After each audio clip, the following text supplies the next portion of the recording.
on a fait des choix techniques et des choix artistiques dans le film et on se disait peut-être la majorité va comprendre ou bien ils ne vont pas comprendre, mais en fin de compte, on a vu un monde qui a quand même compris et qui était, je veux dire, la majorité, ou bien plus que la majorité, était satisfait du résultat du film et ça m'a laissé l'impression de vouloir continuer, de vouloir continuer à exposer ce genre de thème d'amour entre une jeunesse et une vieillesse et aussi de passer le message que vraiment, en fin de compte, l'amour c'est pour tout le monde et aussi, mais surtout c'est important de donner espoir quand on a cette volonté de vivre que de se suicider pour atteindre ou bien de retrouver un amour perdu, quoi. Oui, parce que dans le film c'était question de l'acteur principal où il essaie de se suicider parce qu'il a perdu sa chère aimée et du coup comme ça il rencontre une jeune fille qui redonne cette lumière en lui et vraiment ça le pousse à croire encore une fois de plus en l'amour.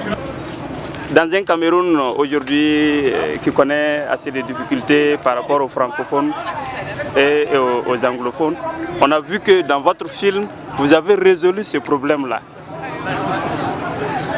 Bon, je ne sais pas si on a résolu le problème ou pas, mais en réalité ce film a été tourné presque un an avant que le problème franco-anglophone ne se déclenche au Cameroun. On a tourné ce film, je crois en février-mars 2016.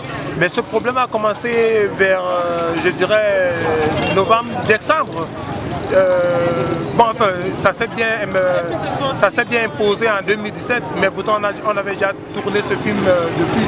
Donc, on tournait ça en voulant dire que ça c'est notre pays, c'est la beauté de notre pays, on discute entre nous, francophones et anglophones. Vraiment, il n'y a pas de problème entre les citoyens francophones et anglophones, mais il y a quand même une politique que les anglophones essayent de vouloir être mise au clair.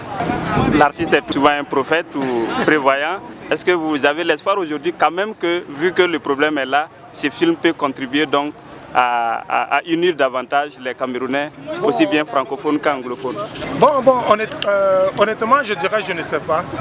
Je ne sais pas, comme artiste, nous, on essaie de s'exprimer ce qui nous trouble dans la tête, on essaie de mettre ça sur une œuvre et en espérant que tout le monde peut s'y trouver. Mais oui, ça a été un film tourné entre des francophones et des anglophones. Et nous, c'est la beauté de notre pays. On voulait montrer cette force que nous sommes, Camerounais bilingues. Mais s'il y a un problème aujourd'hui, on espère vraiment que ça soit résolu dans les comment je peux dire, pour que les deux camps vraiment s'entendent. Parce que c'est vrai, je ne peux pas nier qu'il n'y a pas un problème anglophone. Mais en même temps, c'est de se comprendre comme Camerounais et essayer de marcher ensemble.